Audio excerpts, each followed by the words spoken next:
Labas, Laura. Sveika, Ernesta. Sveika. Sveiki visi, kurie mus klausote šiandien ar žiūrite. Džiaugiuosi vėl susitikdama tokiam formate. Ir šiandien turėsim su Laura diskusiją, tokia gal provokuojančia, sakyčiau, ir tuo pačiu labai jautria tema. Kalbėsimės apie motinystę ir kaltės jausmą jame. Ir žiūrėsim, kokios čia slepiasi istorijos, patirtys ir kaip čia įsipina coachingas. Tai galvoju, tada pradžioje, Laura, pradėkim nuo asmeninio pasidalinimo, ar ne, kokiagi istorija slypi už kiekvienos iš mūsų, nes abi esame mamos, abi turim vaikų. Tai kokia tavo istorija būtų, Laura, šitoj daly? Tai aš iš karto galiu prisiduoti, esu 2 vaikų mama. Kartais tikiuosi, kad 4, nes dar yra 4 kojų pora. Tai, žodžiu, vaikų skaičius nuo 2 iki 4. Ir mamos kaltę aš pažįstu puikiai, esame draugavę nemažai, apsilanko jinai ir pas mane. Tai vat, nežinau, taip, kaip dabar vystom, žinai, tą diskusiją mūsų, nes tokios taip vienos konkrečios istorijos, nežinau, aš ir anksti esu į darbą grįžus ir išeinu dabar su savo pomėgiais, tai ir mano vaikai darželį lanko ir pasauklę saugo. Ir pas senelius yra buvę. Tai, kaip sakant, turbūt erdvės tai mamos jaučiamai kaltei tikrai yra. Ir nežinau, net nuo ko pradėti. Gal nuo tos pradžios, kada iš vis pirmą kartą atsirado kaltės jausmas, kai turi 2 vaikus, gal su pirmu nebuvo, tik su antra atėjo? Aš sakyčiau, gal atvirkščiai ir iš tikrųjų paeiliui, galbūt daugiau atėjo tos kaltės jausmas iš tikrųjų su pirmu vaiku. Ir turbūt gana greitai. Mano pačios mama, aš kai augau, jinai buvo irgi dirbanti ir visą laiką dirbanti. Už tai man toks konceptas, kad tu turi vaiką ir būni tik su vaiku, kažkaip gal nelabai buvo priimtinas. Aš taip visą laiką ir įsivaizdavau save kaip dirbančią mamą, neturėjau kitų minčių. Ir man kažkaip atrodė natūralu, kad toliau esi darbus, esi rinkoje, dalyvauji gyvenime.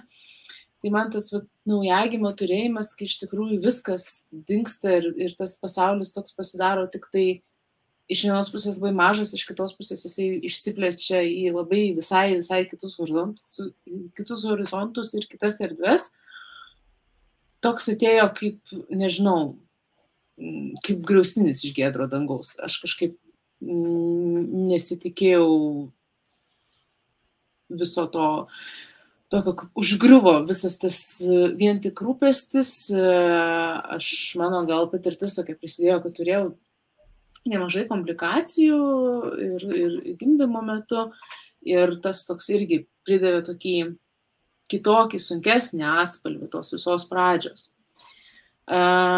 Ir toks gal kaltės jausmas man iš tikrųjų atėjo daugiau iš aplinkos. Ir jisai vėliau toksai galbūt toks buvo su pastumėjimu, kad, galbūt kažkaip tada pradėjau suprasti, kad, gal kažkaip kitaip yra. Tai va, kaip iš tavo pusės? Klausau tavęs ir suprantu, kad istorijos labai panašios. Aš turiu vieną vaiką, kuriai šiandien 4 metai ir kalbant apie tą mamos kaltės jausmą, jis mano situacijoje atėjo labai anksti pasigimdžius dukrytę, kai iš vienos pusės aš, kaip tu sakai, ne kaip griaustinis, supratai, kad atsiveria visai kitos ertmės ir plotmės, bet tuo pačiu tuo metu pasijutau labai vieniša. man atrodė, kad mano pasaulis tuo metu sustojo. Mano kaip Ernestos, ar ne, mano kaip žmogaus pasaulis sustojo. Visų kitų aplinkui mane, draugų, vyro, visų, ar ne, pasaulis sukosi toliau, pasikeitė tik mano ir aš jaučiausi toj situacijoje tokia lyg už kažkokio tai borto, lyg už kažkokio tai stiklo, stebėdama, kaip funkcionuoja visi kiti ir nesuprasdama galbūt pilnai, kaip aš turėčiau tenai funkcionuoti, ar ne. Ir iš to stebėjimo atsirado pradžia to, kad pradėjau lyginti save su kitais, ne, su kitom mamom, stebėjau jas, o tai ką jos ten daro tose parkuose, ar ne, ką šneka kitos mamos socialiniai erdvėje, ką šneka mano artimoje erdvėje. Ir iš to pradėjo statytis tas kaltės jausmas. Nes vis atrodė, lyginant save su kitom, kad jau kitos tai spėja dievaži viską, tik aš viena kažkaip arba nespėju, arba netaip padarau dalykus, tokia saviplaka, bet jinai jau grynai iš to mamos kaltės jausmo, lyg manęs būtų per mažai, lyg kažką turėčiau dar padaryti, lyg turėčiau daryti kitaip. Ir būtų gerai, kad tai būtų trukę tik tai, kol tas vaikas yra naujagimis. Mano atveju, kadangi aš išėjau labai anksti į darbą, tai tas išėjimas į darbą iš vienos pusės jis man davė atgaivą man kaip žmogui, iš kitos pusės tai buvo laikotarpis, kada dar stipriau atėjo kaltės jausmas ir jis irgi ateidavo iš išorės dirgiklių. Tu išeini į darbą, ar ne, taip jeigu pasidalinant istoriją, tu išeini į darbą, man kaip žmogui tai būdavo atgaiva, nes aš myliu savo darbą, myliu tai, ką darau. Ir tas laikas, ten kelios tos valandos darbe yra man toks atgaiva, sielai, protai, visą kam atgaiva. Ir staiga tu kažkur pakeliui tam darbe, prasilenkdamas koridoriai su kolegom, išgirsti klausimą, kaip tau sekasi. Ir rodo, žmogus galėtų čia sustoti, bet dar prideda, kaip tau sekasi palikus vaiką namuose. Ar ten, o tai kur dukrytė? Tai kur tas 6 mėnesių vaikas gali būti namuose? O su kuo? Su auklė. O tai pasitikė ir ar ne, tada lyg normalūs klausimai, juk ten procesai jau yra pravykę, tu tikrai pasitikė auklę, kuriai palikai vaiką. Bet pradedi galvoti, ar aš tikrai geriausiai atlikau, o gal aš turėčiau tikrai būti namuose. Ir tas toks išorinio pasaulio spaudimas labai pastiprino tą mamos kaltės jausmą mano situacijų. Smarkiai rezonuoju, tiesiog negaliu susilaikyti. Man dažniausiai buvo užduodamas klausimas, o tai kur vaikas ir su kuo. Ir kai aš pasakydavau tai močiutė padeda, tai gerai, kad močiutė. Ir aš sakau, šiandien močiutė, bet ne kasdien.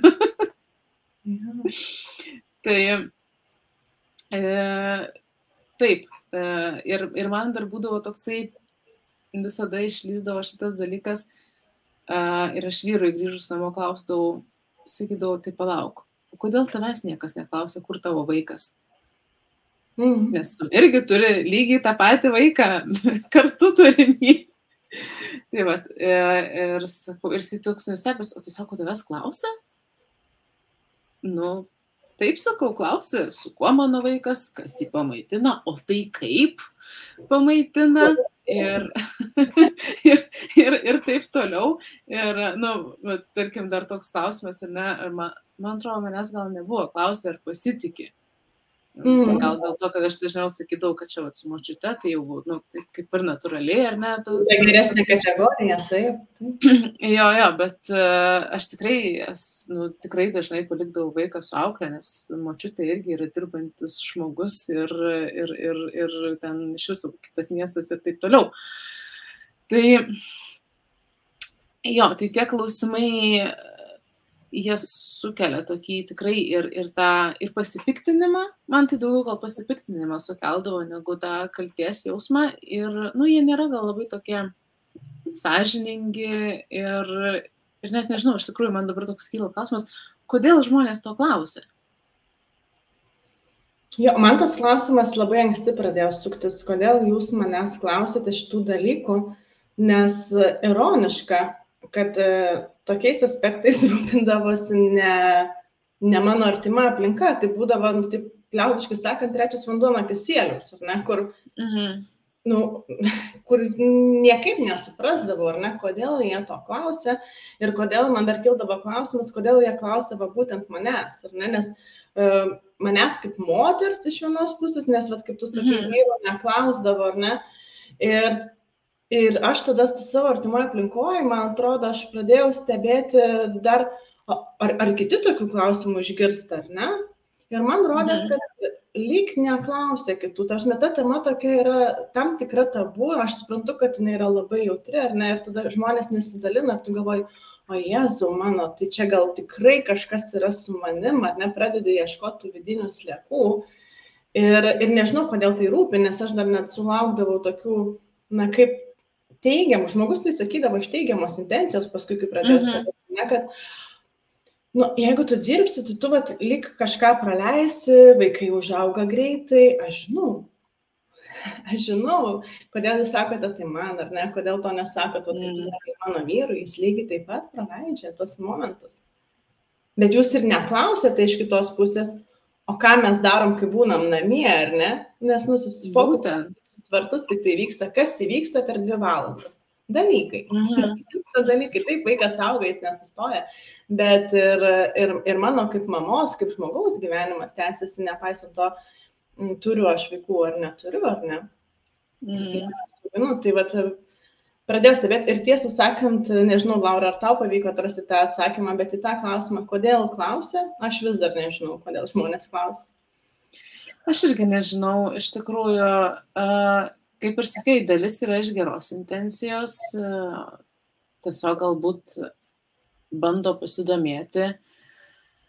Iš kitos pusės irgi gal tai yra irgi toks pasitikrinimas, kaip kiti daro, ar ne? Bet galbūt dalis ir yra šito, tokios neslėpkim, mes mamos viena ant kitos būnam, tokios gėdos padalinam. Padalinam tokį šešėlį, užmetam, ar ne? Nes galbūt pačios jaučiamės labai nesaugiai šitoj vietoj ir kartais išlenda toksai, nežinau, modelis turbūt veikimo, kad jeigu aš pasakysiu, kad tu darai kažką blogai, tai pasirodys, kad aš darau kažką geriau.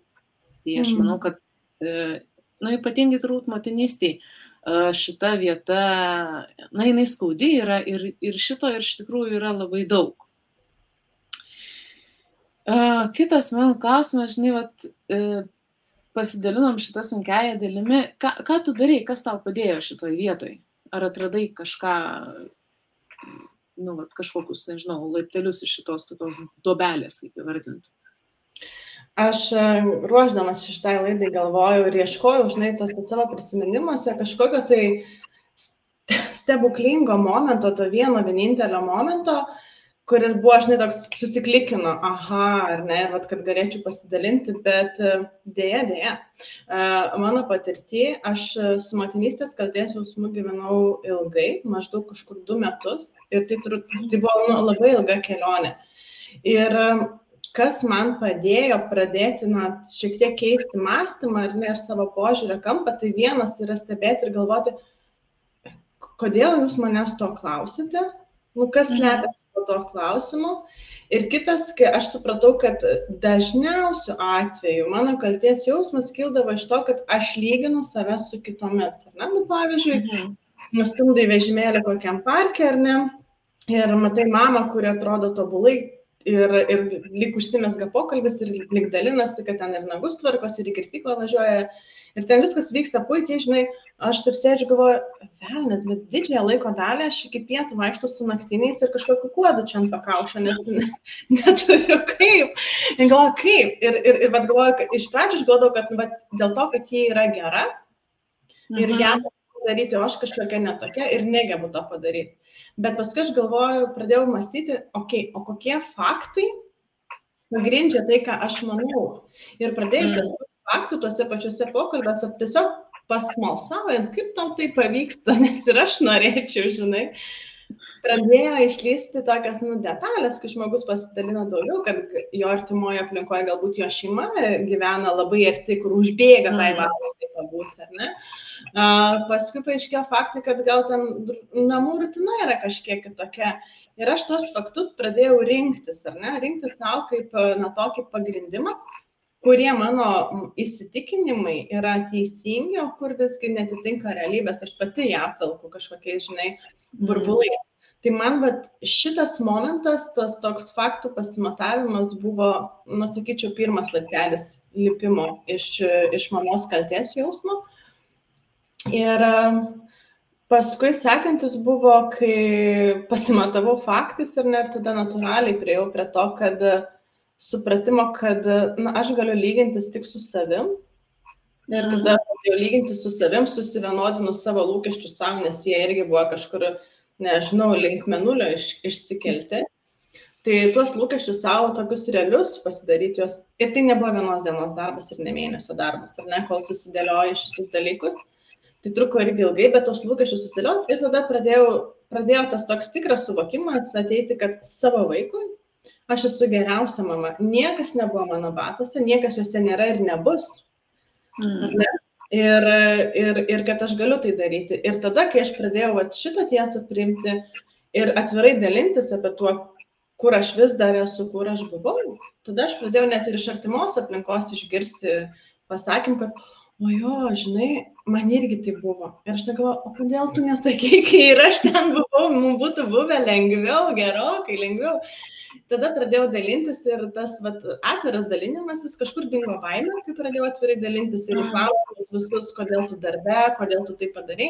Aš labai aiškiai žinau, kodėl aš tai padariau ir galėjau transliuoti tą kitiem be jokio ten pasiteisinimo, suknelės kampo glamžymo ir panašiai. Tai mano kelias buvo toks, bet jis buvo ilgas. Kas tau padėjo? Aš turbūt visą laiką buvau linkus ieškoti informacijos ir domėtis tais visais psichologiniais dalykais. Ir tai iš tikrųjų, kai buvo man toksai tamsiausias, aš taip įvardinčiau galbūt periodas, tai buvo, kai mano pirmagimiui buvo maždaug 2, dar 3 mėnesių nebuvo, maždaug 2,5 mėnesio. Ir nes aš atsimenu dar tą momentą, kaip mes sėdėm su vyru, vaikas miega ir aš visa, jau ne upeliai, bet jau visi kriokliai iš akių bėga ir sakau, viskas, aš nieko nesuprantu, ta prasme, nieko nebeliko, aš tokia pavargus esu, aš tokia, nežinau, išsekus emociškai. Ir aš jį žiūriu ir sakau, tu sakau, dar nori iš manęs kažkokio ten dėmesio, aš tau nieko negaliu duoti, ta prasme, aš, viskas, manęs skaityk nebėra, čia sėdi kažkoks, nežinau, skeletas, kas ten buvo. Ir man tada buvo labai aiškus momentas, kad, kažkaip gali būti galbūt kitaip, ar ne? Ir aš tada po truputėlį pradėjau ieškotis ir, man atrodo, dabar tiksliai net neprisimenu. Man atrodo, aš pirmą atradau podcastą vienos irgi coacherės, amerikietės. Ir jinai netiek kalbėjo apie motinystę, bet viena iš temų, kadangi jinai buvo pati mama, jos jau vaikai buvo žymiai vyresni. Ir kažkaip vieną po kito aš pradėjau atradinėti, ar YouTube paklausydavau kitų mamų, kas šneka. Instagramas tuo metu dar nebuvo toks populiarus. Ir aš skaitydavau daug ir tekstų, ir psichologinių, ir visko. Ir man tada pradėjo dėliotis toksai paveikslas, kad taip, motinystė yra labai svarbu. Čia su tuo niekas nesiginčia ir tai yra trumpalaikis etapas. Bet kitas yra dalykas, kuris yra nemažiau svarbesnis, yra tai, kaip jaučiasi mama.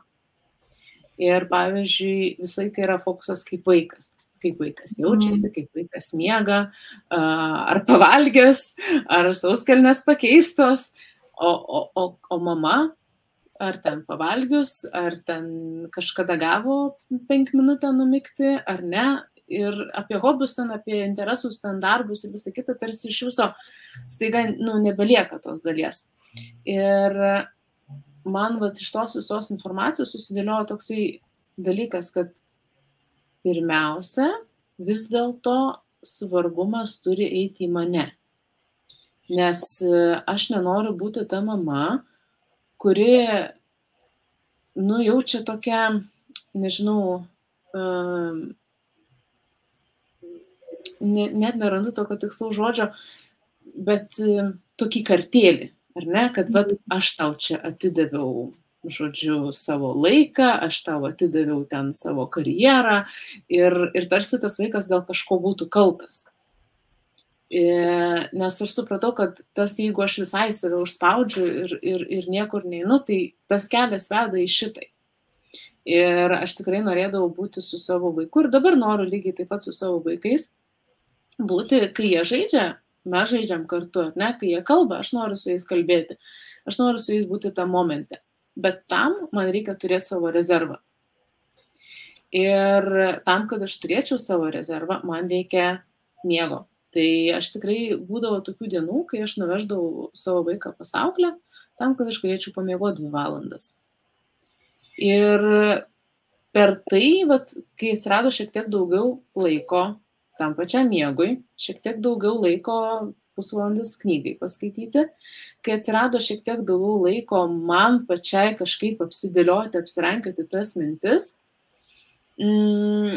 Ir tas pats, aš paskui irgi išėjau labai anksti į darbą, net ir ta diena darbo kartą per savaitę, jinai man labai daug suteikė resurso grįžti pas vaiką, kurio aš pasiilgau.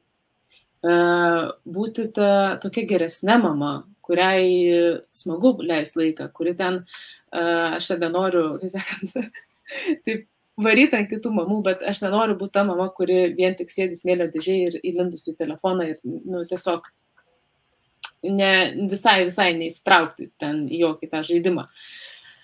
Tai aš tiesiog supratau, kad tai yra toks būdas. Ir aišku, aš irgi kartais sėdžiu žaidimo aikštelėje, įlindus į tą telefoną ir galvoju, dieve, vaikeli, gal tu eik pažais pats.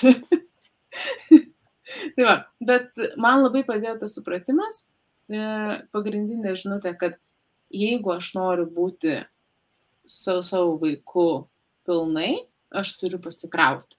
Kaip aš pasikraunu, kiekvienas turim savo būdų.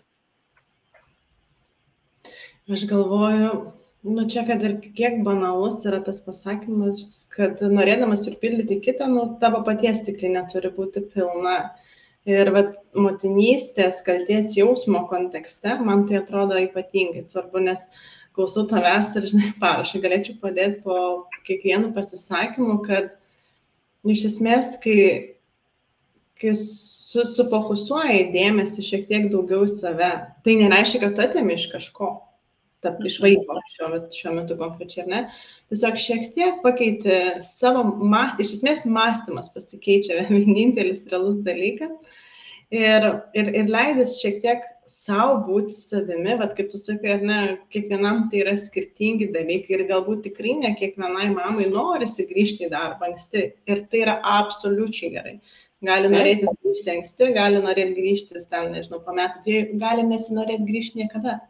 Visi šitie variantai yra ok, kol tu jautiesi su jais ok, ar ne? Ir tas taurės pasipildymas, man atrodo, mano asmeniniai patirti, tai būna tada geriausi atsiminimai, kuriuos mes sukuriam su dukra, kai mano puodelis tas, ar ne, jis būna pilnas, kai grįžti su to pasilgimo jausmu, pasilgsti vieną kitos, nes aš pastebėjau, kad net ir vaikui kartais, ta mama biški pašonė jau atsistoja čia ir irgi norisi pasilgti, visai kitas ryšys būna, ar ne, ir tu tada tikrai, aš asmeniškai tada žaidžiu dėl to, kad aš noriu žaisti, man darosi įdomu, ten tas barbės rengti, nežinau, virti kavą viena kitai ir taip toliau.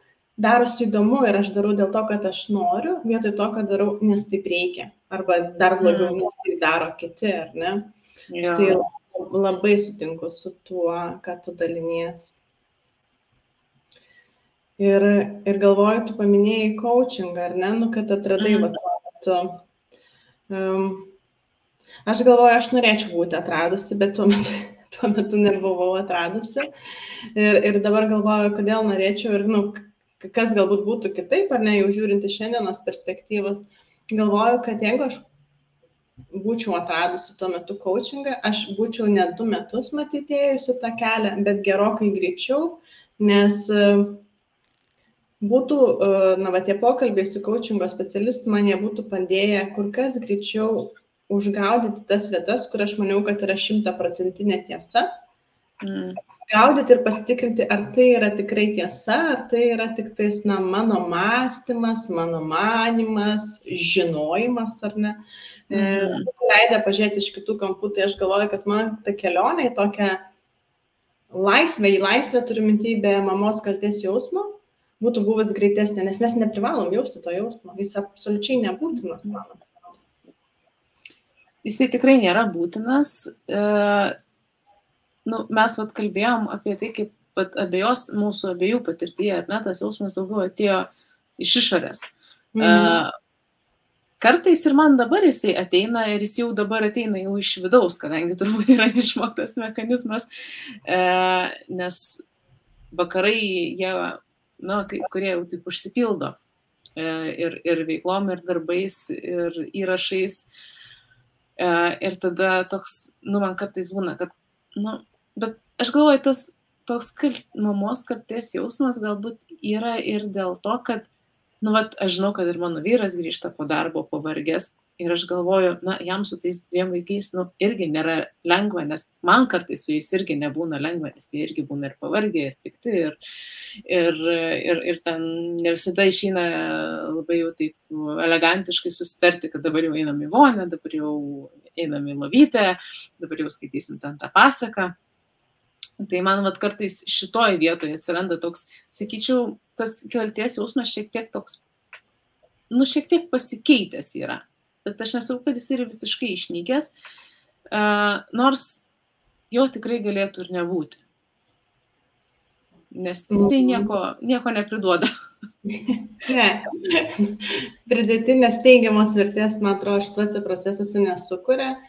Ir pas mane pačiais irgi atsiranda. Ir aš galvoju, kad, matyti, dar reikia labai daug laiko ir tų procesų tiek vidinių, tiek išorinių, ar ne, kad būtų galima pilnai nutolti nuo šito jausmo, pilnai jį transformuoti, nes man dar tas mamos kaltės jausmas labai stipriai susijęs yra ir su daugybė stereotipų, kurie tiek pačios mano ar ne galvoj gyvena, tiek visuomeniai galbūt yra dar labai gajus. Ir šiandien dieną aš irgi kaip ir tu ar ne jaučiu gerokai rečiau, tapsime jau sunku galbūt net sugaudyti tas situacijas, bet būna, kad jis prabėga. Paprastas pavyzdys, kad ir šiandien aš turėjau kaip ir tokią laisvesnę dieną, išskyrus tai, kad mes su tavim filmuojam laidą. Ir, išleidau vis vaiką į darželį, tam, kad čia galėtume susitvarkyti. Ir buvo tas toks šuolis per galvą. Ir nes tau gal reikėjo tą sprendimą kitokį priimti ir susitvarkyti namuose, saulėta diena, viskas gražu. Bet dabar, kas man yra pasikeitę, aš išgirstu tą savo mintį, pasvarstu, ar reikėjo, nereikėjo, nes taip yra geriausia ir man, ir jai, nes aš tada nesu susierzinus, aš nejaučiu streso, kad man čia reikia filmuoti, kad kažkas neįeitų į eterį, ar ne, kad ten visi poreikiai būtų vaiko atliepti. Aš žinau, kad tai yra geriausias sprendimas ir aš paleidžiu tą. Jis toks labai greitas. Kas tau padeda dabar kitaip su juo tvarkytis, galbūt negu kad prieš 2 ar 3 metus? Vėlgi, tas, kaip sakai, pagavimas ir paleidimas, pagavimas ir galų gale toks gal suvokimas yra, apie darželius kalbant, ar ne, aš savo vaikus labai ramiai palieku darželyje, aš žinau, kad jie ten turi savo draugų, auklėtojus jos tikrai pasirūpins ir tie poreikiai bus maksimaliai atliepti ir aš žinau, kad jiems bus smagu. Ir net ir rytais kartais būna ten kažkoks ar sunkesnis rytas, kai reikia atsisveikinti ir ten kažkoks ar pašarojimas ar kažkas, tai Nu, aš aišku, paskui rašau ten žinutę, o tai kaip tenais, ar jau čia nurimo, ar jau čia viskas gerai. Ir sulaukia, kad viskas gerai, nu, ir tiesiog supranti, kad, nu kaip, mes, nu, rūpestis yra, viskas su tuo yra gerai. Kaip ir sakai, tas pats klausimas, ar man yra geriau, kad yra taip, ir kad ar jai, ar ten, dabar gal pas mane daugiau yra vyresnėlis, jau jisai labai jau pasidaręs labiau savarankiškas, ar ne, mažesnioji, bet yra tuoj 3 metukai, tai jai yra daugiau tų emocingesnis ir atsisveikinimai, retkarčiais nutinka. Bet aš kai atvažiuoju pasimti darželį ir turiu pusvalandį stoviniuoti, nes jinai dar nespėjo per dieną atsižaisti su draugais, tai aš suprantu, kad viskas yra gerai. Vaikas turi savo gyvenimą, savo ratą, savo įpročius, kurie yra ten. Ir tam momentui, taip, jam aišku, be abejo, aš net nebejoju, kad jai būtų smagu, jeigu aš visą dieną būčiau kažkur ten aplinkui.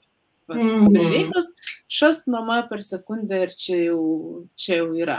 Be abejo, žinoma, bet tai nėra realistiška, ar ne? Tai ir dar galvoju, kas dar padeda. Tai man padeda žinojimas, kad vaikai yra saugus, gerai leidžia laiką, su jais yra pasirūpinta. Padeda tai, kad aš žinau, kad aš jausiuosi geriau, aš jau būsiu pasilgus, mes turėsim pokalbį ir grįžtant, ir namuose turėsim laiko pažaisti. Ir mes turėsim savo nuotykius, ir savo dienas, ir savo savaitgalius, ir visą tą kitą laiką. Ir aš žinau, kad vaikams socializacija, buvimas su kitais, tiek suaugusiais, tiek vaikais, jos praturtina. Lygiai taip pat, kaip ir mus praturtina mūsų ar ne kitos veiklos, ar ten darbai, ar susitikimai, ar hobiai. Ir tada mes galim kurti tokį pilnavertį gyvenimą. Nes, tai va. Aha. Man šitą vietą irgi taip, aš net, kas liečia, atsiprašau, ar darželį, nesvarbu, ar tai auklė, man atrodo, tai yra, dabar jau gal taip keistai nuskambės, bet tai yra tam tikra rūpesčio vaikų forma. Tai yra, kad aš nelaikau jo tik savo, aš paveriu duris į kitą pasaulį. Į tai, kad jis gali, mano atveju, ar ne, kad mano dukrytė gali pažinti kitus žmonės, gali megzti santykius, gali mokytis ten darželiai, vyksta, oi, lele, kiek dalykų. Ir mokosi ir draugauti, ir spręsti konfliktus, ir reaguoti į įvairias situacijas. Galbūt kažkas ten pasakė, kažką ne taip gražiai, gal ten kokio žaislo nepasidalino iš vienos ar kitos pusės. Ir mes tada su jie turim vakare dar labai daug erdvės diskusijom, ar ne, nes tas darbas, jis yra atviras, ar ne, ir tada per jos patirtį darželį, jinai ją parsineša namo, mes galime aptarti ir tokiu būdu, tada jau kartu kaip mama ir dukra augam ir aš tada žiūriu, kad ir tai yra tam tikras, irgi rūpestis ir aš negaliu viena pati visų šitų sričių aprėpti, kad ir kaip norėčiau. Mano galimybėms tai yra niekaip neįmanoma. Aš galiu būti tobuliausia pagal visų įsivaizdavimus, aš vis tiek to fiziškai negalėsiu padaryti. Ir tai yra tam tikra rūpesčio forma, kuri man irgi nuima šiek tiek tą kaltės jausmo, nes aš dabar galvoju, kad gal kartais tas kaltės jausmas ateina iš jau, o tu sakei, vykęs yra pokytis, ne iš vidaus, jo, iš to susireikšminimo. Šiek tiek. Taip. Aš kaip mama, aš jau kažkaip pradedu pernelyg susireikšminti. Ir jis tada ateina, ne, ir susitikrinti, ar aš čia susireikšminu, ar kaip čia iš tikrųjų yra. Tai tikrai padeda nuimti įtampą savo, kai aš nuimu savo. Absoliučiai tai čia visų pirma vaikas, visų antra visi kiti aplinkui mane. Matau, kad mūsų laikas visai pabaiga ir net šiek tiek gal virš, ne? Ką norėtum pasidalinti, kaip norėtum rezumuoti šitą mūsų pokalbį? Manau, kad dabar galvoju, kaip čia sudėti gražiai į kažkokį tokį dėžutę su gražiu kaspinėliu. Supakuoti. Tai mano galbūt pagrindinė ta mintis yra, kad gal bendra visuomeniškai bandykime mažinti šitą pridėtinį kaltės jausmą mamom.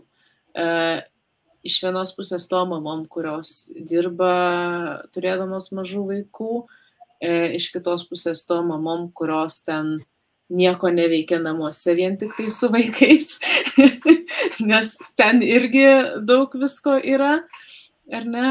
Tai tokio bendro supratimo, visi mes esame žmonės, visi mes turim savo poreikių ir viskuo visiems, mes nebūsim.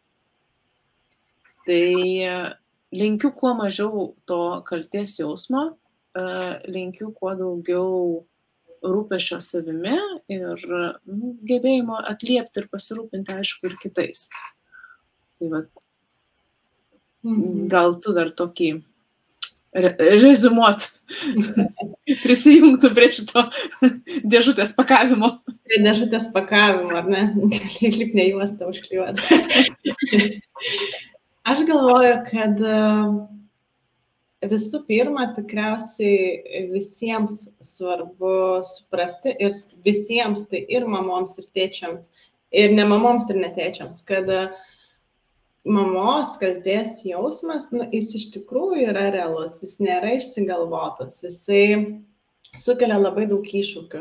Ir būti empatiškiams, jeigu kažkas apie tai dalinasi, būti empatiškiams naujoms mamoms, paskambinti, paklausti ne tik apie tai, kaip tavo vaikas laikosi, bet galbūt pradėti šį kartą nuo klausimo, kaip tu. Ir nuoširdžiai pabūti ten dėl kito žmogaus, dėl mamos.